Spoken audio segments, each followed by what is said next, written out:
দর্শক আমন্ত্রণ জাগো বিজনেসের আজকের আয়োজনে। দেশের বাণিজ্য এবং অর্থনীতির নানা দিক নিয়ে আলোচনার জন্য আমাদের এই আয়োজন। আপনাদের সঙ্গে আছি আমি অনুভা বিশ্বাস এবং আজ আমাদের সঙ্গে অতিথি হিসেবে স্টুডিওতে আছেন এমন একজন সফল উদ্যোক্তা যিনি শূন্য থেকে শুরু করে আজ সফলতার একদম শীর্ষে রয়েছেন। তিনি আর কেউ নন, তুরস্ক ট্যুর ব্র্যান্ডের প্রতিষ্ঠাতা আল মামুন। আসসালামু আলাইকুম। প্রথমেই ধন্যবাদ জানাচ্ছি জাগো নিউজ 24 আমাকে ইনভাইট করার জন্য। আমি আল মামুন, তুরস্কে আছি 2008 সাল থেকেই। 2012 সাল থেকে তুরস্ক ট্যুরিজম নিয়ে কাজ করে আসতেছি। কেমন আছেন ভাইয়া? শুরুতেই আল্লাহর রহমতে খুব ভালো। আপনার শূন্য থেকে শুরু হওয়ার গল্পটা আসলে জানতে চাইবো। আমি যেমনটা জানি যে আপনি 2008 সালে তুরস্কে চলে গিয়েছেন রসায়নে পড়াশোনা করার জন্য এবং তারপরে একদমই আলাদা একটা পেশায় নিজেকে যুক্ত করেছেন এবং নিশ্চয়ই অনেক স্ট্রাগল করতে হয়েছে। এই স্ট্রাগলিং এর গল্পটা শুরুতে একটু জানতে চাই। আমি 2008-এ তুরস্কে আসি। তুরস্কে যাওয়ার জন্য আমাদের এখানে একটা এক্সাম হয়, বাংলাদেশে ইওসি এক্সাম। ইওসি এক্সামের মাধ্যমে হচ্ছে তুরস্কে একটা ইউনিভার্সিটিতে আমি চান্স পাই। তো তুরস্কে যাওয়ার পর ওখানে হচ্ছে প্রথম বছরটাই আমাদের তুরস্কের যে ল্যাঙ্গুয়েজ কোর্স, ভাষাটা শিখতে হয়। এক বছর ভাষা শেখার পর তারপর হচ্ছে আমাদের ডিপার্টমেন্ট শুরু করতে হয়। আমার ইউনিভার্সিটি ছিল ইজমির, তুরস্কের ইজমির শহরে। তখন আসলে পড়াশোনার পাশাপাশি আমরা জব করতাম বিভিন্ন জায়গায়। কারণ হচ্ছে তখন স্টুডেন্ট ছিলাম, আমাদের আসলে বাংলাদেশ থেকে তো খরচ আমরা নিতাম না, নিজের খরচ আমরা নিজেরা কাজকর্ম করে জোগাড় করতাম পড়াশোনার পাশাপাশি। তো বিভিন্ন জায়গায় জব করছি। আমার কাছে সবচেয়ে যেটা আসলে ওই মুহূর্তে আমার আসলে বিজনেসের কোনো প্ল্যানই ছিল না লাইফে যে আমি ভবিষ্যতে বিজনেস করব। তখন আমার প্ল্যান ছিল আমি কেমিস্ট্রি শেষ করব, তারপর দেশে আসব, একজন টিচার হব কেমিস্ট্রির। হঠাৎ একদিন শুনলাম যে তুরস্কে একটা বিজনেস কনফারেন্স হবে। বিজনেস কনফারেন্সে ওখানে হচ্ছে ইন্টারপ্রেটার ওনাদের প্রয়োজন। ওয়ার্ল্ডের প্রায় 130টা দেশ থেকে বিজনেসম্যানরা আসবেন। ওখানে দোভাষী যারা 2-3টা ভাষা জানে ওনারা কাজ করতে পারবেন। তো আমি চিন্তা করলাম ওখানে একটা পেও করবে আমাদের, যেহেতু আমাদেরকে পে করবে এটা আমাদের জন্য ভালো, আর এখানে কাজ করার একটা সুযোগ পাবো। আমার কোনো এক্সপিরিয়েন্স ছিল না। তো ওই বিজনেস কনফারেন্সে দোভাষী হিসেবে কাজ করার সময় ওয়ার্ল্ডের বিভিন্ন দেশের যারা হচ্ছে বিজনেসম্যান এক একজন এক এক বিজনেস করেন। তো ওনাদের কথা বলার মাঝখানে যেহেতু আমি দোভাষী ছিলাম, দুই পাশের কথা আমার মাধ্যমে হচ্ছে ট্রান্সলেট হতো। আচ্ছা আচ্ছা, মানে ট্রান্সলেটর হিসেবে কি কাজ করতেন? জি, তখন যখন টার্কিশ ভাষাটা আমার 1 বছর হয়ে যায় তখন আমরা কাজ করতাম বিভিন্ন জায়গা থেকে। অনেক সময় বাংলাদেশ থেকে বিজনেসম্যানরা আসলেও বলতেন যে যেহেতু তুর্কিশরা ইংলিশে একটু দুর্বল, দোভাষী প্রয়োজন হয়। তখন ওই তুষ্কন যে প্রোগ্রামটা বিজনেস কনফারেন্স, তো ওখানে দোভাষী হিসেবে যাওয়ার সময় ওখানে দেখলাম যে মানে বিজনেসের ব্যাপারে আমার কোনো আইডিয়াই ছিল না। তো ওনাদের ভাষা ট্রান্সলেট করার সময় দেখলাম যে মানে এত মানে কিছু নিয়ে আলোচনা করার সময় আমি তো বুঝতে শুরু করলাম যে এত সুন্দর এইভাবে বিজনেস হচ্ছে। মানে আমার মাথায় ঢুকলো যে বিজনেস তো খুব ভালো, মানে মজার মজার একটা বিষয়। মানে এক দেশ থেকে আরেক দেশে কিভাবে যাবে, মানে প্রসেসিংটাই আসলে খুব মজার, খুব ইন্টারেস্টিং। আমার কাছে খুব ইন্টারেস্টিং মনে হয়েছে। আমার মাথায় তখনই ছিল যে বিজনেস করব, কিন্তু হুট করে তার বিজনেস করা যায় না। তখন আমি স্টুডেন্ট। তো যাই হোক, আমার মানে মনে হইলো যে বিজনেস এটা একটা খুব ভালো জিনিস, যদি করা যায়, সুযোগ আসে তাহলে করব। তো কেমিস্ট্রি যখন পড়ি, 3rd ইয়ার আমি যখন উঠি, তো আমাদের আবার প্রতি বছরই সামারে 3 মাস করে একটা বন্ধ থাকতো। ওই বন্ধের সময় আমরা কাজ করতাম বিভিন্ন শহরে, যে হয় ইস্তাম্বুল, যেখানে জব পাওয়া যায়। তো আমি বিভিন্ন জায়গায় কাজ খোঁজার শুরু করলাম যে যেহেতু 3 মাস সামার হলিডে, এই সময়টা কোথায় কাজ করা যায়। কারণ এই 3 মাস যদি আমি কাজ করি তাহলে পরের যে বছরটা, ওই সময়টা আমার মানে অন্তত পকেট খরচ, স্কুল ইউনিভার্সিটি যাওয়া যে খরচ, এই ব্যাপারে কোনো প্রবলেম হবে না। তো আমার এক ফ্রেন্ড আছে ওয়ালিদ, তো ওয়ালিদ ইস্তাম্বুলে থাকে। তো আমি ফোন করলাম যে আমার তো একটা জব দরকার, ভার্সিটি তো 3 মাস বন্ধ, কোনো একটা কাজের ব্যবস্থা করা যায় কিনা। ও বললে তুমি ইস্তাম্বুলে চলে আসো, ইস্তাম্বুলে আসলেই একটা কাজের ব্যবস্থা হবে, তুমি আগে আসো। তো আমি চলে গেলাম ওয়ালিদের বাসায়। তো ওয়ালিদ ওখানে আমাকে বললো যে মামুন, তুমি যদি জব করতেই চাও তাহলে আমার কোম্পানিতেই জব করো।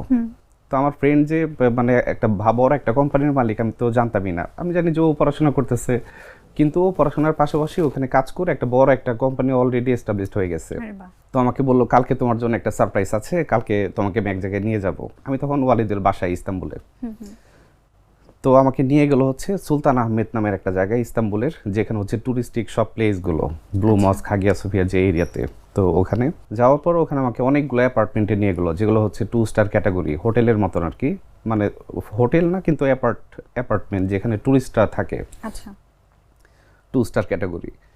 তো আমাকে মোটামুটি অনেকগুলো অ্যাপার্টমেন্ট দেখাইলো, দেখলাম আমি যে ওখানে বিভিন্ন দেশের ট্রাভেলার্সরা ট্যুরিস্টরা ওখানে থাকতেছে, চেক ইন হচ্ছে, চেক আউট হচ্ছে। তো আমাকে বললো যে এই 24টা অ্যাপার্টমেন্ট হচ্ছে আমার। আমি তো হঠাৎ করে শুনে অবাক যে আমার ফ্রেন্ড এইটার এত বড় একটা কোম্পানির ওনার। তো আমি ওকে বললাম যে কিভাবে সম্ভব হলো। ও আমাকে তখন স্টোরিটা বললো যে আমি তো 2 বছর আগে শুরু করছিলাম টার্কিশ একজন পার্টনার নিয়ে। তো মানে ওরা শুরু করছিল হচ্ছে বাসা ভাড়া নিয়ে, বাসা ভাড়া দেওয়া। আচ্ছা তো ইস্তাম্বুলে ওল্ড টাউনে অনেকেরই বাসা আছে, ওগুলো ভাড়া দেয়। তো ওদের টার্গেট ছিল যে আমরা এই বাসাটা ভাড়া নিয়ে আমরা লোকাল মান্থলি ভাড়া দিব না, আমরা এটা 2 স্টার ক্যাটাগরি একটা হোটেলের মতন করে পার নাইট হিসেবে ভাড়া দিব ট্যুরিস্টদেরকে, যেহেতু ওখানে হচ্ছে সব ওয়ার্ল্ডের সব দেশ থেকে ট্যুরিস্টরা আসে। ওরা সবার প্রথম হচ্ছে তখন এয়ারবিএনবি একটা কোম্পানি আছে, ওদের মাধ্যমে হচ্ছে ওইখানে হোস্ট হিসেবে ওরা লিস্টেড হয়। তো এয়ারবিএনবিতে হোস্ট হয়ে ওদের অ্যাপার্টমেন্টগুলোর ছবি, ডিটেলস কি কি আছে অ্যাপার্টমেন্টে, লোকেশন, এগুলো সব কিছু দিয়ে তারপর ওরা হচ্ছে পাবলিশ করে হোস্ট হিসেবে। হোস্ট হিসেবে যখন পাবলিশ করে তখন হচ্ছে দেখে যে ওয়ার্ল্ডের সব দেশ থেকে ওদের বুকিং আসছে। আমাকে যেটা বললো, এখন ওদের এরকম 1টা 2টা 3টা 4টা 5টা করতে করতে 24টা অ্যাপার্টমেন্ট হয়ে গেছে।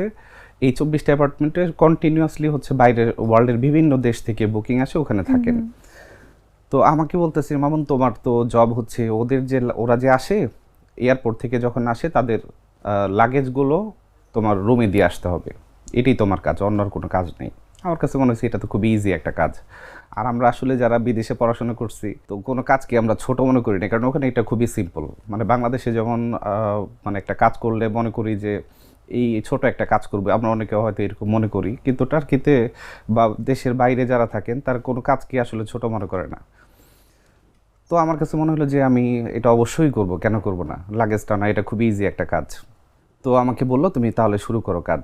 তো আমি তো মানে নতুন একটা কাজ, আমার টার্গেট ছিল যে 3 মাস কাজ করব, তারপর তো আবার ইউনিভার্সিটি শুরু। তো কাজ শুরু করলাম 1 মাস 2 মাস 3 মাস। 3 মাস পর আমার ফ্রেন্ড আমাকে বলতেছে কি মামুন তুমি এই বছর আর ইউনিভার্সিটি যেও না, তুমি আরও একটা বছর আমার এখানে থাকো। আমি বললাম যে না, ইউনিভার্সিটি শুরু হয়ে যাবে, এটা কি সম্ভব, মানে আমার ক্লাস শুরু হয়ে যাবে। ও বলতেছে যে মামুন তুমি যদি থাকো তোমাকে আমি মানে অনেক বড় একটা স্যালারি দিব, মানে এমন একটা অফার করছি যেটা আমার কল্পনার বাইরে। তো এইটা শুনে আমি তো আসলে ডিসিশন মানে খুবই একটা কনফিউশনের মধ্যে পড়ি যে আমি আসলে এত টাকা স্যালারি, আবার এদিকে ইউনিভার্সিটি কি কেউ বাদ দেয় পড়াশোনা করতে, সে দেশের বাইরে আর কিছুদিন বাকি আছে, তারপর তো শেষ পড়াশোনা। পরে আমার পরিবারের সাথে কথা বললাম, পরিবার বন্ধুবান্ধব আত্মীয় স্বজন সবাই বললো কি যে এটা কইরো না, কারণ হচ্ছে ট্যুরিজম এখন উনি আজকে নিচে, কালকে যদি এটা না থাকে পড়াশোনা শেষ করো, সার্টিফিকেটটা নাও, তারপর একটা ভালো জব করবা।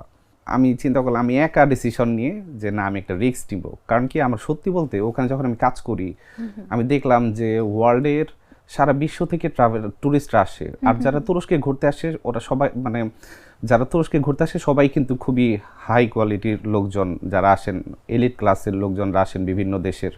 তো ওনাদের সাথে পরিচিত হতে পারা, এটা আমি মনে করতাম যে এটা আমার জন্য একটা খুবই বিশাল একটা অপরচুনিটি, যে আমি ওনাদের সাথে কথা বলতে পারতেছি, ওনাদের সাথে পরিচিত হতে পারতেছি, বিভিন্ন দেশের অনেক বড় বিজনেসম্যানরা, অনেক বড় পজিশনের লোকজনরা, যাদের সাথে আমরা সরাসরি দেখা করতে পারবো না, অথচ ওনারা আসতেছে ঘুরতে, তাদের সাথে আমি এখানে পরিচিত হতে পারতেছি। ওনার একটা প্রয়োজনে আমি ওনাকে হেল্প করতে পারতেছি, যেহেতু ওনারা নতুন ঘুরতে আসছেন, আমরা যেহেতু ওখানে থাকি সব কিছু জানি, অনেক ইনফরমেশন আমাদের কাছে আছে, আমরা বিভিন্ন ইনফরমেশন বিভিন্ন তথ্য দিয়ে ওনাদেরকে হেল্প করতাম, ওনাদের সাথে আমাদের খুব ভালো একটা রিলেশন হতো। তো তখন আমার কাছে এটা মানে খুবই ভালো লাগছে কাজটা করে, যে না এটা একটা ভালো জায়গায় কাজ করার, আমি এখানে কাজ করলে অনেক কিছু শিখতে পারবো। তখন আমি ডিসিশন নিলাম যে আমি ইউনিভার্সিটিতে আর যাব না, 1 বছর ঠিক আছে, আমি 1 বছর ওখানে আবার ফ্রিজ করা যায় সাবজেক্ট, যে আমি 1 বছর পর আবার কন্টিনিউ করব। আমি ইউনিভার্সিটিতে কথা বলে 1 বছর আমার ডিপার্টমেন্ট ফ্রিজ করলাম, পরে আমার ফ্রেন্ডকে বললাম যে ঠিক আছে আমি তাহলে 1 বছর কাজ করব, যেহেতু স্যালারিও অনেক হাই। তো কাজ শুরু করলাম, 2-3 মাস পরই হচ্ছে আমার ফ্রেন্ড মানে অসুস্থ হয়ে পড়ে, এমনভাবে অসুস্থ হয়ে পড়ে যে সে আর মানে ঘর থেকেও বের হয় না, মেন্টালি খুব খারাপ অবস্থা। ওর যে পার্টনার ছিল শাবানুলচার পার্টনার বললো যে ওয়ালিদ তুমি অফিসে আসো, মানে কারণ অফিসে না আসলে তো বিজনেস হবে না। এরকম 1 মাস 2 মাস 3 মাস পরে বলে যে আমরা তাহলে আলাদা হয়ে যাই। ওয়ালিদ বললো যে মামুন আমার অবস্থা তো খুবই খারাপ, এখন তুমি কি করবা, তুমি আবার ইউনিভার্সিটি চলে যাবো। এখন আমি বললাম আমার ইউনিভার্সিটি তো অলরেডি শেষ, মানে এক সেমিস্টার শেষ, এখন আমি তো হুট করে ক্লাসও করতে পারবো না, মানে আমার আর ব্যাক করার কোনো ওয়ে নেই। তখন আমি ডিসিশন নিলাম যে আমি পিছনের দিকে তাকাবো না, এখন সামনের দিকেই যাই। তো আমাকে বললো ওয়ালিদ মামুন, আমি তোমাকে আর স্যালারি দিতে পারবো না, যেহেতু আমার আর বিজনেস নাই, আমার পার্টনারের সাথে আমি আলাদা হয়ে গেছি, এখন তুমি দেখো কি করবা। এখন আমার যে মানে ওয়ালিদের যে পার্টনার শাবানুল স্যার মানে আমার বস, ওনারা দুইজন যেহেতু পার্টনার, আমার দুই বস। শাবানুল স্যার আমাকে বলতেছে যে মামুন, আমি তোমাকে তো এত টাকা স্যালারি দিতে পারবো না, আমি তোমাকে রেগুলার যেটা হচ্ছে মানে মানে সবসময় কাজ করলে যেটা পাওয়া যায়, ওইটা হলে তো কোনোদিনও আমি চিন্তা করতাম না। তখন আমার বললাম, আমি তোমাকে রেগুলার যে স্ট্যান্ডার্ড যে ইয়েটা আছে স্যালারি, এটা দিতে পারবো। এখন পরে আমি চিন্তা করলাম যে যাক, এখন আসলে আর এত বড় চিন্তা করার দরকার নেই আমার, এখন মানে আমি এই কাজটাই আমাকে শিখতে হবে, আর আমি পিছনে যাব না, সামনের দিকে আগাবো, দেখি কি হয়।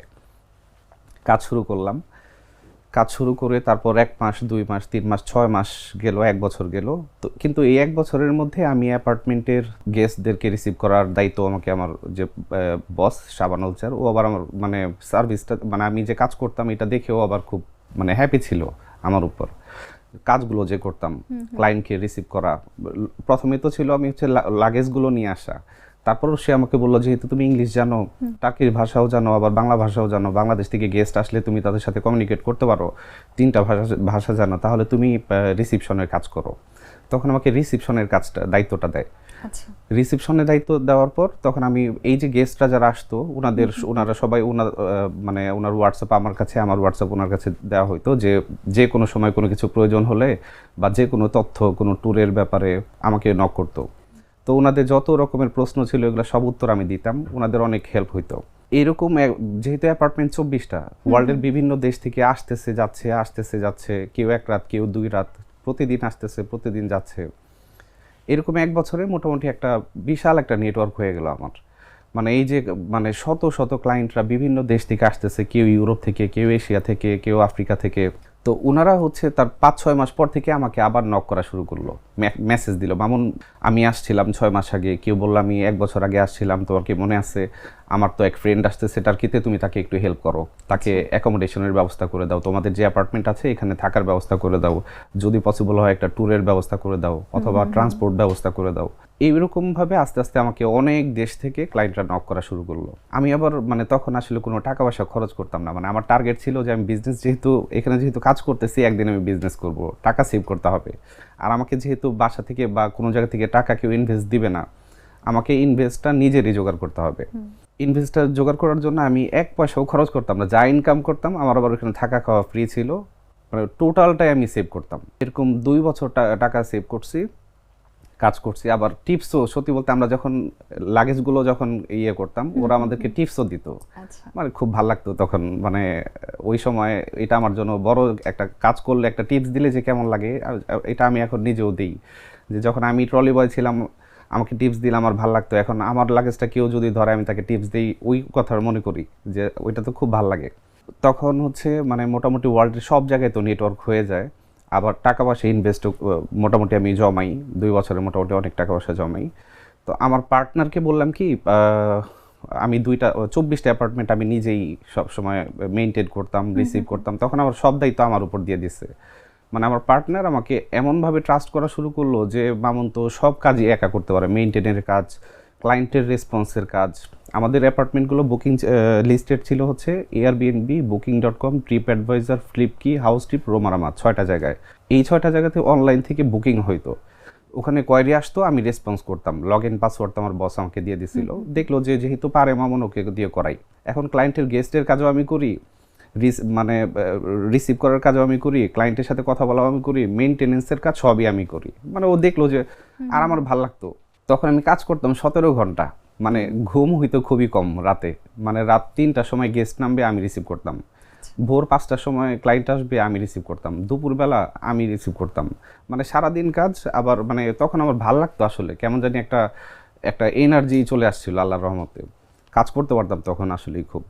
এইরকম 2 বছর করার পর যখন আমি দেখলাম যে আমার একটা ইনভেস্ট হয়েছে, তখন আমি আমার পার্টনারকে বললাম কি, আমি এখন 2টা অ্যাপার্টমেন্ট ভাড়া নিজে নিতে চাই, তোমার তো 24টা অ্যাপার্টমেন্ট আছে, এটা তো আমি একটা স্যালারি নিচ্ছি, কিন্তু আমি 2টা অ্যাপার্টমেন্ট আমি নিজে নিব, এই বিজনেসটা আমি রানিং করব আমার জন্য, তবে তোমার বিজনেস কোনো এফেক্ট হবে না।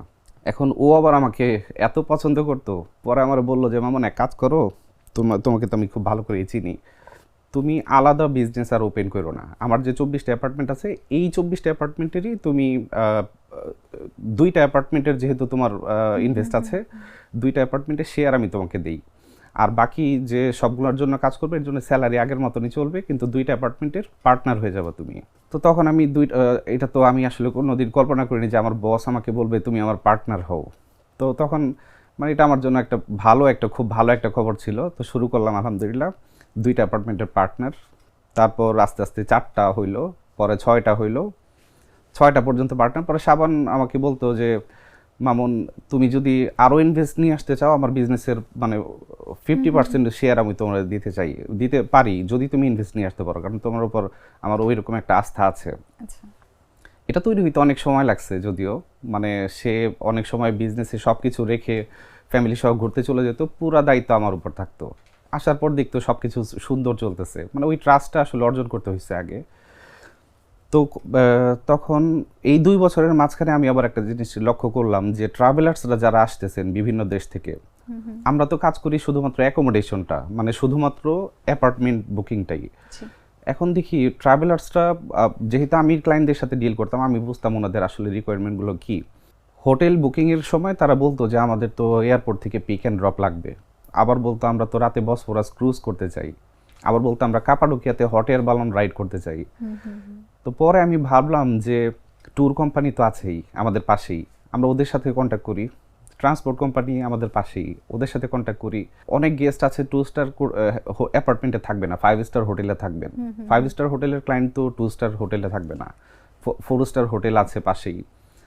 হঠাৎ করে আমার মাথায় একটা বুদ্ধি আসলো, আল্লাহর রহমতে, এটা যে আমরা ফুল একটা প্যাকেজ তৈরি করি, মানে এই যে অ্যাপার্টমেন্টটা বুকিং করা, শুধু অ্যাপার্টমেন্ট নিয়ে থাকে এটা না করে, একজন গেস্ট যদি আসে ওয়ান স্টপ একটা সার্ভিস, মানে একদম এয়ারপোর্টে নামার পর থেকে পিক করে হোটেলে আনা, তারপর হোটেল, দিনের বেলা সিটি ট্যুর উইথ গাইড, গাড়ি থাকবে, তারপর আবার এক সিটি থেকে আরেক সিটি যাওয়ার জন্য ডোমেস্টিক ফ্লাইট টিকিট, মানে যা যা প্রয়োজন সব কিছু একটা ল্যান্ড প্যাকেজ অ্যারেঞ্জ করে তারপরে যদি আমরা এটা কাজ করি, এটা মনে হয় মানে আমাদের জন্য প্রফিটেবল হবে, ক্লায়েন্টের জন্য সুবিধা হবে।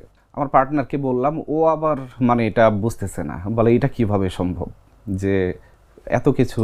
আমি বললাম যে ভাই আমাদের তো ক্লায়েন্ট আছে হাতে, আমাদের অনেক ক্লায়েন্ট, কারণ ওয়ার্ল্ডের সব দেশই থেকেই তো আমাদের ক্লায়েন্ট আসছে। আমার কিন্তু আল্লাহর রহমতে প্রায় পর্যন্ত 80,000 টুরিস্টকে সার্ভিস অলরেডি দিয়ে দিছি, মানে সারা ওয়ার্ল্ড থেকে তুরস্কে ঘুরতে আসা। তো আমি বললাম যে আমাদের যেহেতু ক্লায়েন্ট আছে আমরা তাহলে ফুল ল্যান্ড প্যাকেজ অফার করি। ও বলল কিভাবে করবা? আমি বললাম যে এটার ফুল ল্যান্ড প্যাকেজের এটা একদম সিম্পল, জাস্ট আমি ট্রান্সপোর্ট কোম্পানির সাথে যোগাযোগ করব, মানে স্টার্টিংয়ে, পরবর্তীতে এটা ডেভেলপ করা যাবে। স্টার্টিংয়ে ট্রান্সপোর্ট কোম্পানি, হোটেল, তারপর গাইড থাকবে, গাড়ি থাকবে, এক সিটি থেকে আরেক সিটি যদি যায় ডোমেস্টিক ফ্লাইট টিকিট, যেখানে বাস টিকিট প্রয়োজন হয় বাস টিকিট, এরকম প্রত্যেকটা শহরে আমার এই সবার সাথে যোগাযোগ করে একটা প্যাকেজের মধ্যে আনতে হবে, যাতে ক্লায়েন্ট এখানে আসার পর তার কোনো কিছু অ্যারেঞ্জ না করতে হয়, হ্যাসেল ফ্রি একটা ট্যুর যাতে করতে পারে। পরে বলল আচ্ছা তুমি যদি করতে চাও করো, আমি তোমার সাথে আছি। পরে আমি বললাম যে আচ্ছা ঠিক আছে, তাহলে এটা করতে হইলে তো গভর্নমেন্টের কিছু রুলস আছে এই টার্কিতে। তো তখন হচ্ছে আমার যে মানে ওখানে একজন লয়ার ধরলাম, যিনি হচ্ছে মানে গভর্নমেন্টের, আমি এই দেশে যে এখন অ্যাপার্টমেন্ট থেকে ট্যুর অপারেশন করবো এটা কিন্তু আলাদা জিনিস, অ্যাপার্টমেন্ট বিজনেস করা একরকম আর হচ্ছে ট্যুর অপারেট করা আরেক রকম। তো লয়ারের সাথে কথা বললাম, লয়ার বললেন যে আপনার এখানে ট্যুরিজম মিনিস্ট্রি থেকে লাইসেন্স করতে হবে, তারপর তুরসাবের মেম্বার হতে হবে। তুরসাব হচ্ছে তুরস্কের ট্যুর অপারেশনের যে অ্যাসোসিয়েশন আছে এটার মেম্বার হইতে হয়, বাংলাদেশে যেমন তোয়াব, আতাব, টার্কিতে হচ্ছে তুরসাব।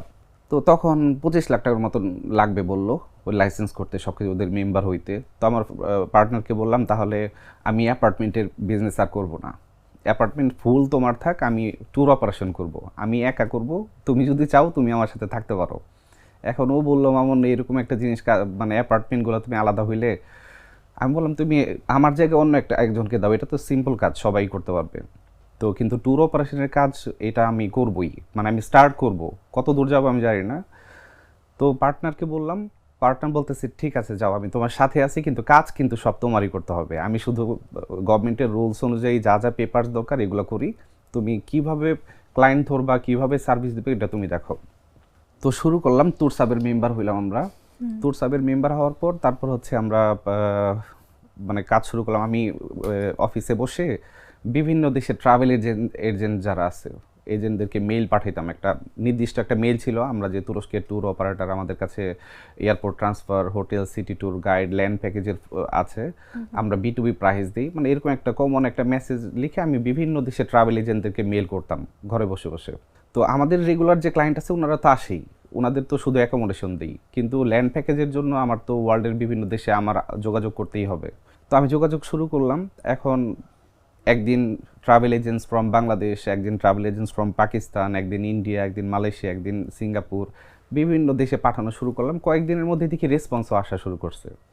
আমি বললাম, তাহলে দেখলাম যে যাক ভালোই তো, মানে আমার পলিসি হচ্ছে আমি 100 জায়গায় যদি কাজ করি আমার একটা কাজ হবেই, মানে একটা কাজ যদি 100 জায়গায় যাই আমার একটা কাজ হবেই, এটা হচ্ছে আমি চিন্তা করি। তো এরকম মানে অনেক মেইল পাঠানোর পর আমি ক্লায়েন্টের রেসপন্স পাওয়া শুরু করলাম। এজেন্টরা বললো যে আচ্ছা ঠিক আছে, আমাদেরকে তাহলে আপনাদের প্যাকেজগুলো দেন, প্রাইসগুলো দেন, আমরা কাজ করি। ক্লায়েন্ট আসা শুরু করলো আলহামদুলিল্লাহ। আমার পার্টনার দেখলো যে ক্লায়েন্টও আসতেছে।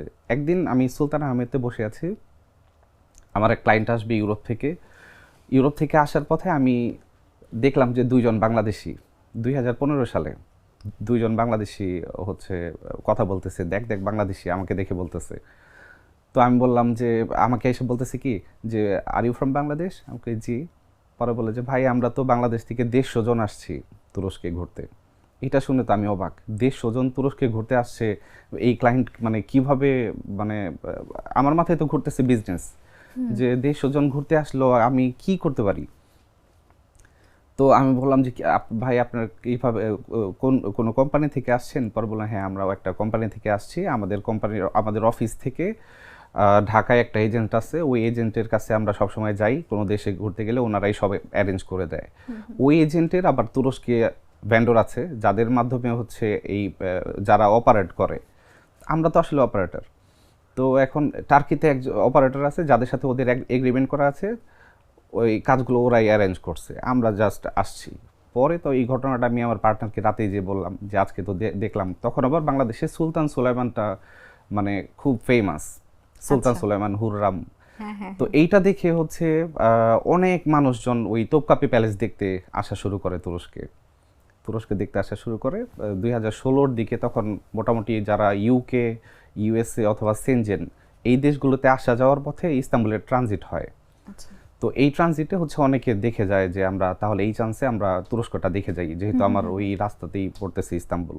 তো আমি আমার পার্টনারকে বললাম, শাবানকে বললাম যে শাবান আমরা কিন্তু এখন পার্টনার হচ্ছে ট্যুর প্যাকেজে, অ্যাপার্টমেন্টে আমার কোনো শেয়ার নেই, কিন্তু ট্যুর প্যাকেজের যে নতুন কোম্পানি এটা হচ্ছে আমরা 50-50 শেয়ার। তো তখন ওকে বললাম যে আমি যেহেতু দেখলাম এতজন লোক বাংলাদেশ থেকে আসতেছে, আমার একটু বাংলাদেশে মানে যাওয়া দরকার।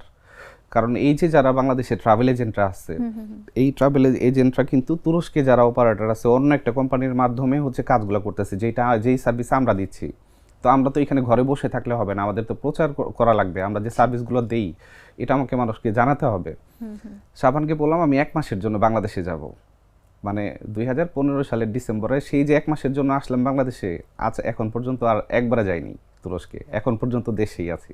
মানে দেশে আসার পর দেখলাম যে এখানে তো বিশাল মার্কেট, মানে ঢাকাতে মানে অনেক ট্রাভেল এজেন্ট আছে এখন আলহামদুলিল্লাহ, প্রায় 150টা এজেন্সির কাজ করি আমি, টপ ক্লাসের যারা এজেন্সি আছে। তো দেশে আসার পর আমার মাথায় শুধু একটা জিনিসই কাজ করছে, যে এই যে ট্রাভেল এজেন্টরা ওনারা তো তুরস্কের কোনো না কোনো কোম্পানির মাধ্যমে কাজ করতেছে, এই কাজটা, এই মার্কেটটা আমাদের হবে একদিন। তো আমি শাবানকে বললাম যে আমি কাজ শুরু করি। আসার একদিন আমি একটু রেস্ট নিলাম, পরিবারের সাথে আত্মীয় স্বজন বন্ধুবান্ধব দেখা করলাম। 2-3 দিন পরে আমি ঢাকা আসা শুরু করলাম। এখন ঢাকায় আমি তো আর চিনি না কাউকে, কোথায় এজেন্সি আছে, কোথায় কী আছে আমি কিচ্ছু জানি না। আমি গুগল থেকে সার্চ করলাম যে ট্রাভেল এজেন্টস ফ্রম ঢাকা, অনেক নাম দেখলাম, অ্যাড্রেস নিলাম। পরে ভাবলাম যে এইভাবে না করে এক কাজ করি, এক একদিন এক একটা এলাকায় ঘুরবো। একদিন উত্তরা আসলাম, উত্তরায় রাস্তা দিয়ে হাঁটি আর দেখি যে কোথায় ট্রাভেল এজেন্সি লেখা, যেখানেই ট্রাভেল এজেন্সি লেখা দেখবো ওখানেই ঢুকবো। ঢুকেই আমি বলতাম যে আপনার কি তুরস্কের কাজ করেন? তো বলে যে হ্যাঁ আমরা তো কাজ করি, আমরা অমুক কোম্পানির সাথে কাজ করি। মানে আমাকে ওরা ট্রাস্ট করে নাই, একজনও ট্রাস্ট করে নাই যে আমি তুরস্কের কাজগুলো করতে পারি। মানে আমি যে তুরস্কের এই সবগুলো অ্যারেঞ্জ করতে পারি এটা ওরা ট্রাস্ট করে না। কিন্তু তথ্যগুলো আমি ওইখানে পেতাম যে আমরা অমুক কোম্পানির সাথে কাজ করি, আমরা অমুক কোম্পানির সাথে কাজ করি, তাদের নামগুলো জানলাম যে আমাদের আসলে কাদের সাথে কাজগুলো হচ্ছে, আমাদের কম্পিটিটর কারা। 1 বছরের মতন আমি ঢাকায় প্রতিদিন সকালে আসতাম, রাতে গাজীপুর, আমার বাসা হচ্ছে গাজীপুর রাতের দিকে যেতাম। 1 বছরের মতন প্রতিদিন এক একদিন এক এক এলাকায় গেছি, কিন্তু একজন লোকও আমাকে ক্লায়েন্ট দেয়নি। কিন্তু আমার অনেক মানুষের সাথে সম্পর্ক তৈরি হয়েছে। মানে আমি আবার সাবানকে বলছি যে সাবান ওইদিকে তুমি কাজ চালাও, আমি বাংলাদেশের মার্কেট আমি ঢুকবই এখানে। হঠাৎ করে একদিন আমার কাছে মনে হলো কি যে তখন 2017-র প্রথম দিকে আমি একটা ফেসবুকে পেজ করি, মানে ফেসবুকে পেজ একটা অপশন দেখলাম, এটা আসলে কি দেখি। তো তখন আসলে কিন্তু ফেসবুক পেজে এত মানুষ ইউজ করে না। তো ফেসবুক পেজ আমি ঢুকলাম, দেখলাম যে এখানে একটা কাভার ফটো, এটার নাম দিতে হয়, লোকেশন দিতে হয়, কি কি সার্ভিস দেই, আমরা কি ট্রাভেল এজেন্ট নাকি, এটা পুরোটাই আমি ফিল আপ করলাম। সারা রাত ভরে আমি এটা নিয়ে সকাল পর্যন্ত কাজ করলাম, একটা পেজ রেডি হয়ে গেল এক রাতেই। আমি চিন্তা করলাম পেজটা রেডি যেহেতু হয়েছে, এখানে আমাদের তুরস্কের অনেকগুলো ছবি দেই, আমরা যে সার্ভিসগুলো দিই এগুলোর কিছু বিস্তারিত ইয়েগুলো দিই। দেওয়ার পর পরের দিন দেখি আমি কোনো প্রমোশন কিচ্ছু করি নাই, আমাকে ফোন করছে ঢাকা থেকে একজন, ফোন করে বলতেছে কি যে আপনারা কি তুরস্কের ট্যুর প্যাকেজ করেন, একটা পেজের মাধ্যমে দেখলাম। আমি তো অবাক যে আমি এই যে এতদিন ঢাকায় মানুষের দরজায় দরজায় গেলাম, কেউ আমাকে ট্রাস্ট করলো না, কেউ একটা কাজ দিল না, আজকে কেউ আমাকে নিজে ইনভাইট করতেছে, আমি একটু অবশ্যই যাব। পরে বললেন যে আপনি একটু আমাদের অফিসটা ভিজিট করেন, বনানীতে হচ্ছে ওনাদের অফিস। তো আমি তো পরের দিন রেডি হয়ে ফিটফাট হয়ে অফিসে গেছি যে আজকে তো মিটিং, আমাকে এই প্রথম একটা মিটিংয়ে ডাকছে।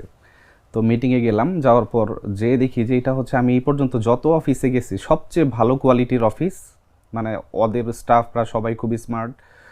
দেখলাম যে ওদের অনেক ভালো কোয়ালিটির কাজ করে, ওনারা ইউরোপ নিয়ে কাজ করে, ওয়ার্ল্ডের বিভিন্ন দেশ নিয়ে কাজ করে। তো আমাকে বললো যে আমার হাতে এই মুহূর্তে একটা ক্লায়েন্ট আছে যিনি এখন ইটালিতে আছেন, কালকের পরের দিন উনি ইস্তাম্বুল নামবেন, কালকের পরের দিন। তো যদি আপনি আমাকে এই সার্ভিসটা দিতে পারেন, এয়ারপোর্টের পিক অ্যান্ড ড্রপ, 2 রাতের হোটেল, রাতে একটা ডিনার ক্রুজ আর মাঝখানে একটা সিটি ট্যুর, তাহলে আমি আপনার সাথে দেখি এটা আপনি এটা করেন, যদি ভালো করতে পারেন আমি আপনার সাথে কাজ শুরু করব। আর এটার পেমেন্ট কত দিতে হবে? আমি বললাম যে এত।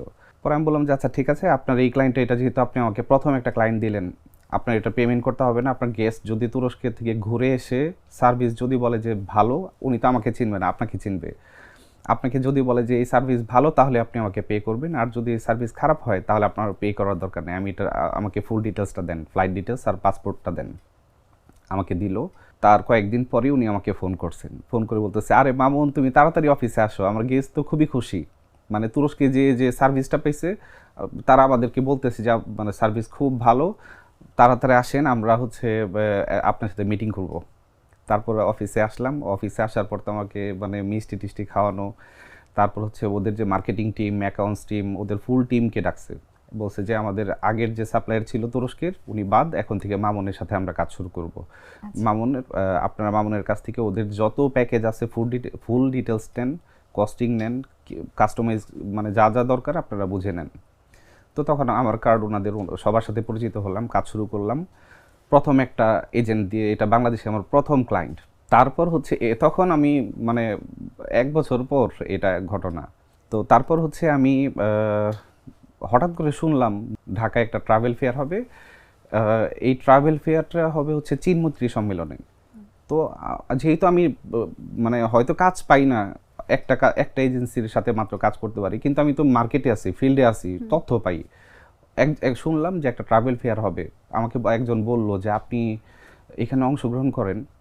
পরে আমার কাছে হঠাৎ করে মনে হলো কি যে এই যে আমাকে মানুষ ট্রাস্ট করতেছে না, 1000টা কোম্পানিতে গেলে মানে একজনের সাথে মাত্র কাজ শুরু হইলো, কিন্তু আমি কিন্তু কখনোই হাল ছাড়িনি, মানে কন্টিনিউয়াসলি আমি কাজ করেই গেছি, মানে হতাশ হইনি কখনো, আলহামদুলিল্লাহ। তো তখন আমার হঠাৎ মনে হলো যে আমাকে যেহেতু ট্রাস্ট করতেছে না, আমার যে পার্টনার সাবান, ওকে যদি বাংলাদেশে নিয়ে আসি, আমার পাশে যদি স্টলে বসা থাকে, ফরেনার দেখে কিন্তু মানে বাংলাদেশের মানুষরা একটু আলাদা একটা গুরুত্ব দেয়। তো আমার কাছে মনে হলো যে আমি বসে থাকি, আমাকে ট্রাস্ট করতেছে না কেউ, ওকে এসে আমার স্টল নিব, আমি স্টলে ওকে বসায় রাখবো পাশে, ও কোনো কথা বলুক আর না বলুক আমার পাশে বসে থাকবে। আচ্ছা, সাবানকে ফোন দিলাম, ফোন দিয়ে বললাম কি সাবান, ঢাকায় একটা ট্রাভেল ফেয়ার হবে, তুমি কি আসতে পারবা? পরে বলল যে কেন? আমি বললাম যে তুমি যদি আসো তাহলে আমাকে দেখে তো ট্রাস্ট করতেছে না, তুমি যদি থাকো পাশে তাহলে ওরা ট্রাস্ট করবে, ঢাকার এজেন্সিরা ট্রাস্ট করবে। তখন হচ্ছে পরে বলে যে আচ্ছা ঠিক আছে। পরে আমি বললাম যে যদি আসোই তাহলে 1 মাসের সময় নিয়ে আসো, কারণ হচ্ছে তুমি আসলে তুমি যত দিন থাকবার প্রত্যেকটা দিন আমি কাজে লাগাবো, বিভিন্ন অফিসে আমি একা যাবো না, তোমাকে নিয়ে যাব। ট্রাভেল ফেয়ার তো 3 দিন। ট্রাভেল ফেয়ার শুরু হইলো, আমি এর মধ্যেই হচ্ছে স্টল রেডি করা, ডিজাইন করা, ক্যাটালগ রেডি করা, সব কিছু রেডি করে তারপর হচ্ছে আমি মেলার দিন আসলো, মেলা শুরু হইলো, আমার পাশে সাবান বসা। স্টলের যারা আছে আশেপাশের যারা স্টল নিচ্ছে আমাদের সবাই তো মানে মানে খেয়াল করছে যে এখানে একজন ফরেনার আছে, আমরা ওদের সাথে কথা বলবো। মানে যে এজেন্টদের কাছে আমি এতদিন গেছি এখন ওনারাই আমার এইখানে আসতেছে আমার স্টলে, কারণ সব ট্রাভেল এজেন্সি তো ওখানে ছিল। তো ওনারা এসে সাবানের সাথে পরিচিত হতে চাইলে আমি আবার একটা পতাকা দিয়ে দিছি, একটা টার্কির পতাকা, একটা বাংলাদেশি পতাকা, মানে দৃষ্টি আকর্ষণ করার জন্য যে এটা একটা তুর্কিশ কোম্পানি, পাশে সাবান বসা। তো ওই দিন আমার স্টল ছিল সারাদিন ভিড়, মানে এত লোকজন আসছে। তো ট্রাভেল এজেন্সিরা যারা আসছেন তো সবাই সাবানকে বললেন যে আমরা তো অমুক কোম্পানির সাথে কাজ করি, আপনার সাথেও পরিচিত হলাম, আমরা আপনাদের সাথে ডিটেলসে কথা বলতে চাই, এখন তো মেলাতে আছি, মেলা শেষে আপনার যদি সম্ভব হয় আমাদের অফিস ভিজিট করবেন। তখন আমরা কয়েকশো হচ্ছে ট্রাভেল এজেন্সি, তারপর হচ্ছে মানে অনেক ট্রাভেলার্সের সাথে আমাদের দেখা হইলো ট্রাভেল ফেয়ারে। তারপর 3 দিন পর আমি সাবানকে বললাম যে এই যে সবার কার্ড আমরা নিলাম, এখন ওনাদের সাথে তো আমাদের একটা রিলেশনের ব্যাপার আছে, একদিনের পরিচয়ে তো আর বিজনেস হয় না, চল আমরা ওদের অফিসে যাই, ওদের অফিসে যেয়ে আমরা কথাবার্তা বলি, একটা সম্পর্ক তৈরি করি, তাহলে হয়তো ভবিষ্যতে বিজনেস হইতে পারে। তারপর শুরু করলাম আমরা অফিস ভিজিট, প্রায় 1 মাস প্রতিদিন সকাল থেকে একদম রাত পর্যন্ত। এমনও দিন হইতো যে দুপুরে লাঞ্চ করতাম না আমরা, আমি আর সাবান। সাবান তুরস্ক থেকে আসছে কিন্তু ওরও কাজের খুব ইচ্ছা, ওর সবসময় চিন্তা করতো যে না কীভাবে কাজ বিজনেস ডেভেলপ করা যায়। তো 1 মাসে কাজ করলাম ওই ট্রাভেল ফেয়ারের পর, আল্লাহর রহমতে আমাদের 20টা ট্রাভেল এজেন্সি আমাদের সাথে কাজ শুরু করলো, 20টা ট্রাভেল এজেন্সি। তখন কিন্তু অলরেডি আমাদের মোটামুটি একটা ভালো একটা প্রচার হয়ে গেল, মোটামুটি বাংলাদেশ ট্যুরিজম অনেকে জানলো যে তুর্কি স্টে নামে একটা কোম্পানি আছে, মামুন ভাই, উনি তুরস্কের ট্যুর প্যাকেজ করেন। মানে তখন নতুন নতুন মানে মানুষ আমাকে চিনা শুরু করলো যে হ্যাঁ আছে একজন। তখন আবার দেখলাম যেহেতু অনেক কাজ আসতেছে, আমি আবার ক্লায়েন্ট পাঠাচ্ছি অনেক ভালো, আমি এখন চিন্তা করলাম এটা তো ক্যাপাসিটির ব্যাপার, এত কোয়েরি আসতেছে, আমি তো একা পারবো না। তখন আমি একজন নিলাম, প্রথম 2 জন নিলাম, 3 জন নিলাম, এরকম 6 জনকে নিলাম, ট্রেনিং দিলাম। মানে টার্কি ট্যুর প্যাকেজের একজনকে ট্রেনিং দিয়ে রেডি করতে প্রায় 6 মাসের মতন সময় লাগে। তো এরকম আমি একজন ধরে প্রায় 6 জনকে, আমার যারা ক্লোজ ফ্রেন্ড ছিল, প্রথম ফ্রেন্ডদেরকে বলছি যে তোমরা আমার সাথে আসো, এই কাজগুলো করো, ইন্টারন্যাশনালি তোমরা প্যাকেজ সেল করতে পারবা। ট্রেনিংটা শুরু করছিলাম তখন। ওরাও আবার আমাকে খুবই ট্রাস্ট করতো আগে থেকেই, বললো যে ঠিক আছে দেখাও, কি দেখাবা। দেখানো শুরু করলাম, ওরা দেখলো যে এটা তো খুব ইন্টারেস্টিং, যে ওয়ার্ল্ডে ট্রাভেলার্সরা যাচ্ছে তুরস্কে, আমরা এখানে বসে প্যাকেজ সেল করতেছি বাংলাদেশে, দেশের বাইরে। দেশের বাইরে কিন্তু আমার রানিং আছে, দেশের ভিতরে হচ্ছে আমার ট্রাভেল ফেয়ার বা এত কিছু করার পর দেশের বাইরে আমার বিজনেস রানিং ছিল। পরে আমার ফ্রেন্ডরা এরকম 6 জন যখন আসলো, তো 6 জন আসলো, তখন আমার মোটামুটি ক্যাপাসিটি একটু বাড়লো।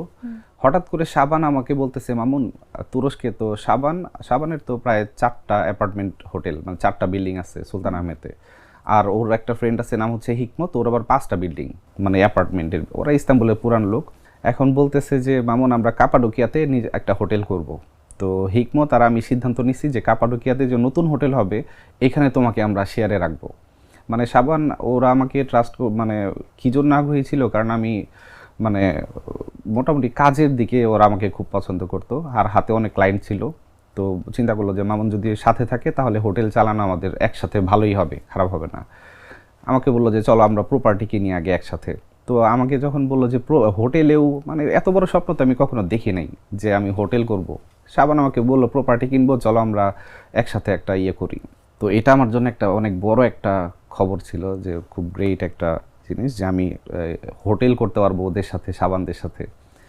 আমাকে বললো যেমন একটা জায়গা পাইছি 1,20,00,000 টাকার মতন পড়বে হচ্ছে ওই জায়গাটা, তারপর আমরা এখানে ইয়ে করব, হোটেল করব, লাইসেন্স করা বা অন্যান্য এগুলো তো প্রসিডিউর আলাদা। তো এখন আমার কাছে তখন ছিল হচ্ছে 25,00,000 টাকা, মানে ওই মুহূর্তে। তখন 15,00,000 টাকা, আমি এইটা ব্যাপার না, 15,00,000 টাকা অ্যারেঞ্জ করাই যাবে, ঠিক আছে আমি অ্যারেঞ্জ করতেছি। এখন দেখি 15,00,000 টাকা আমি আর কোথাও পাই না, কেউ বন্ধু বান্ধব আত্মীয় স্বজন পরিবার কোথাও পাই না। এখন সাবান বলতেছে কি যদি না পারো তাহলে বলো মামুন। আমি বললাম যে আচ্ছা, এখন দেখি আমাকে বলতেছে কি বিভিন্ন জায়গা থেকে সুদের জন্য বলতেছে যে মামুন 15 লাখ টাকা আমরা দিতে পারবো, কিন্তু তোমাকে এত পার্সেন্ট সুদ দিতে হবে। এখন আমি সত্যি বলতে আবার সুদ এটা পছন্দ করি না। তো আমি বললাম যে না, আমার এখন দেখি পরিবার বা বন্ধু বান্ধব আত্মীয় স্বজন কারো কাছ থেকে নেওয়া যায় কিনা, কিছুদিনের মধ্যে দিয়ে দিব। তো ওইরকম কেউই দেয় নাই, একটাই অফার ছিল সুদ। পরে আমি নামাজে দোয়া করলাম আল্লাহর কাছে যে আল্লাহ, আমি আসলে এই সুদটা মানে খেতে যাচ্ছি না, দরকার হয় আমি ওই হোটেলে মানে বিজনেস পার্টনারশিপ না থাক, কিন্তু তারপর সুদ আমি খাবো না। তো পরে সাবানকে বলে দিলাম সরি সাবান, আমি তো এখন আমার এত অ্যাবিলিটি হয় নাই, তোমরা তাহলে করো। তার 2 দিন পর সাবান আমাকে ফোন দিয়ে বলতেছে কি মামুন তোমার টাকার ব্যবস্থা হয়েছে। মানে সাবানের যে দুলা ভাই ও আমাকে প্রায় 5 লাখ, আর সাবানের বাবা ওরা পারিবারিকভাবে সবাই আমাকে চিনে, আমাকে খুব পছন্দ করে। সাবানের বাবা আমাকে 10 লাখ টাকা ধার দিছে, আর সাবানের দুলা ভাই 5 লাখ টাকা ধার দিছে। বলছে যে তোমার যখন টাকা হবে তুমি এই টাকা ফেরত দিও, কিন্তু হোটেলে তুমি শেয়ার নাও একসাথেই 3 জন। এরপরই আসলে নিজের হোটেল জি, শুরু করা। প্রপার্টিটা কেনা হয়েছিল 2018-তে এইভাবে। তারপর হচ্ছে আমরা হোটেলের কাজ ধরি। তো এই যে আপনি একজন ট্রলি বয় থেকে এখন সফল একজন ব্যবসায়ী, যদি আপনার মতে, আপনি বলছিলেন যে একটা রিস্ক নিয়েছিলাম আমি একটা জি। সময়, ধরেন এই রিস্কটা নেয়ার পরে যদি ব্যর্থ হতেন সেক্ষেত্রে কি করতেন? মানে ব্যর্থ তো আমি সব মানে এই যে যে আমি যখন কাজ করলাম, কাজ করে তো প্রতিবারে আমি ব্যর্থ হয়েছি। মানে ট্রাভেল এজেন্সির কাছে গেলাম বা বিভিন্ন জায়গায় গেলাম, কিন্তু আমি কখনোই স্টপ হইনি। মানে আমার কথা হচ্ছে যে আমি হাল ছাড়বো না। একবার ব্যর্থ হয়েছি, আবার ব্যর্থ হয়েছি, আবার ব্যর্থ হয়েছি, আবার মানে আমার কথা হচ্ছে এটার সর্বোচ্চ পর্যন্ত আমি দেখব। ভাইয়া, বাংলাদেশে তো এখন অনেকেই নতুন করে বিভিন্ন ধরনের বিজনেস চালু করতে চাচ্ছে। জি। বা আমি যদি একটু স্পেসিফিক্যালি বলতে চাই, অনেকে কিন্তু ট্যুরিজম অ্যান্ড হসপিটালিটি একটা সাবজেক্ট নিয়ে পড়াশোনা জি। করছে, এবং আপনার অভিজ্ঞতা থেকে আপনি তাদের জন্য কি বলবেন? তাদের আসলে এই ক্যারিয়ারটা কতটুকু সফলতা দিবে বাকি? মানে আমি মনে করি এই ট্যুরিজম হসপিটালিটি এই ডিপার্টমেন্টে যারা যারা পড়াশোনা করছেন, আপনারা এইটা মানে বাংলাদেশে আনফরচুনেটলি এই অ্যাপ্লাইটা হয় খুবই কম। তুরস্ক যেমন হচ্ছে পর্যটন, মানে ওদের একটা বিশাল একটা আয়ের উৎস, মানে ওদের দেশে একটা গভর্নমেন্টে একটা বিশাল একটা আয়ের উৎস হচ্ছে ট্যুরিজম, যেটা বাংলাদেশে সত্যি বলতে নাই বললেই চলে। এখন আমাদের দেশে ট্যুর হচ্ছে বাংলাদেশ থেকে কক্সবাজার হচ্ছে, সাজেক, রাঙামাটি, এই যে ট্যুরগুলো হচ্ছে, এখানে ওনারা কাজ করতে পারতেছে যারা চাচ্ছেন। কিন্তু এখানে একটা বিশাল একটা সম্ভাবনা আছে যদি আমরা বাইরের দেশ থেকে ট্যুরিস্ট বাংলাদেশে নিয়ে আসতে পারি। মানে আমাদের দেশে ট্রাভেলার্সরা, আমরা কক্সবাজার ঘুরতে যাচ্ছি এটা একটা বিষয়, কিন্তু আমাদের যদি আমরা দেশের বাইরে থেকে যারা আসে, যেমন আমি তো ওয়ার্ল্ডের বিভিন্ন দেশ থেকে তুরস্কে কাজ করি, এই বাংলাদেশটাও কিন্তু বাইরের দেশে সুন্দরভাবে প্রেজেন্ট করা সম্ভব ডিজিটাল মার্কেটিং এর মাধ্যমে। আমাদের বিজনেসটা টোটালি চলতেছে হচ্ছে ডিজিটাল মার্কেটিং এ। আর বাংলাদেশে এরকম দক্ষ অনেক লোকজন আছে যারা ডিজিটাল মার্কেটিং এর জন্য এক্সপার্ট। শুধুমাত্র তাই না, যারা সার্ভিস দিতে পারবে এর জন্য অনেক এক্সপার্ট লোকজন আছেন বাংলাদেশে। এখানে আমার মতে যারা দায়িত্বরত আছেন, গভর্নমেন্টেরও এখানে কিছু করা উচিত, যারা হচ্ছে একটা ক্ষেত্র তৈরি করে দিবে, একটা ট্যুরিজমে মানে ট্যুরিস্টরা আসবে, ট্যুরিস্ট ফ্রেন্ডলি হইতে হবে। বাংলাদেশের মানুষদেরও এটা বুঝতে হবে যে আমাদের দেশে ট্যুরিস্টরা আসবে, তাদের সাথে আমাদের ভালো ব্যবহার করতে হবে, একটা সুন্দর একটা পরিবেশ তৈরি করতে হবে, পরিষ্কার পরিচ্ছন্নতা, নিরাপত্তা, এই সবগুলো জিনিস যদি হয়, তাহলে আমরা শুধু ঢাকা থেকে কক্সবাজার ট্রাভেলার্স না, বাইরের দেশ থেকে ট্রাভেলার্স আমাদের দেশে আনা সম্ভব, যেটা আমাদের দেশে অর্থনীতিতে একটা বিরাট অবদান রাখবে। একদমই তাই। ভাই, আমরা অনুষ্ঠানের একেবারেই শেষ পর্যায়ে চলে এসেছি। আপনার কাছে শেষ করার আগে জানতে চাইবো যে আপনার ব্যবসা নিয়ে আপনার ভবিষ্যৎ পরিকল্পনা কি? ভবিষ্যতে আমি এখন যেই পর্যায়ে আছি, আমি সবসময়ই বলি যে এইটুকু জায়গায় আমি একজন ট্রলি বয় থেকে তুরস্কের ট্যুর অপারেটর হতে পারছি, যেখানে সারা বিশ্ব থেকে ট্যুরিস্টদেরকে আমি সার্ভিস দিতে পারতেছি। এই পর্যায়কে আমি বলি আলহামদুলিল্লাহ। মানে এটাই আমার আমার যে চাওয়া ছিল লাইফে, তার চেয়ে কয়েক হাজার গুণ বেশি আমি অলরেডি পাইছি। তো আমার টার্গেট হচ্ছে, আমি বিশ্বস্ততার মাধ্যমে কাজ করতেছি, সততার সাথে কাজ করতেছি, মানুষ ট্রাস্ট করে আমার কোম্পানিকে আলহামদুলিল্লাহ। আমি তুরস্কের সবচেয়ে বেস্ট ট্যুর অপারেটর হতে চাই, সবচেয়ে বেস্ট। আমাদের নতুন যারা উদ্যোক্তা কাজ শুরু করেছেন তাদের উদ্দেশ্যে যদি কিছু বলতে চান। অবশ্যই কাজ যখন শুরু করবে, আমরা ছোটবেলায় যেটা পড়ছি, আমি নিজে অ্যাপ্লাই করছি, এটা সবার কাজে লাগবে। Honesty is the best policy. কয়েকটা জিনিস থাকতে হবে। একটা হচ্ছে অনেস্টি, কমিটমেন্ট ঠিক রাখতে হবে, পরিশ্রম, সততা, আর হচ্ছে থেমে না থাকা, লেগে থাকা, এই বিষয়গুলো যদি থাকে আমি মনে করি যে একজন যদি শূন্য থেকে শুরু করে, আরেকটা জিনিস আমার পক্ষ থেকে আমি ইয়াং যারা আছে তাদেরকে বলবো, কোনো কাজকে দয়া করে ছোট করে দেখবেন না। ছোট কাজ থেকে যদি আপনি সততা নিয়ে পরিশ্রম নিয়ে কাজ করেন, মানে অনেক বড় কিছু করারও সম্ভাবনা থাকে আল্লাহ যদি চায়। একদমই তাই। অনেক ভালো লাগলো ভাই আপনার সাথে কথা বলে। আপনাকে অনেক অনেক ধন্যবাদ। আপনার ব্যবসার জন্য খুব খুব শুভকামনা। আপনাকে অনেক ধন্যবাদ, থ্যাংক ইউ। দর্শক, এই ছিল আমাদের আজকের আয়োজনে। আবার দেখা হয়ে যাবে জাগো বিজনেসের অন্য কোনো আয়োজনে নতুন কোনো অতিথির সঙ্গে। ততদিন ভালো থাকুন, সুস্থ থাকুন এবং জাগো নিউজের সঙ্গেই থাকুন। ধন্যবাদ সবাইকে।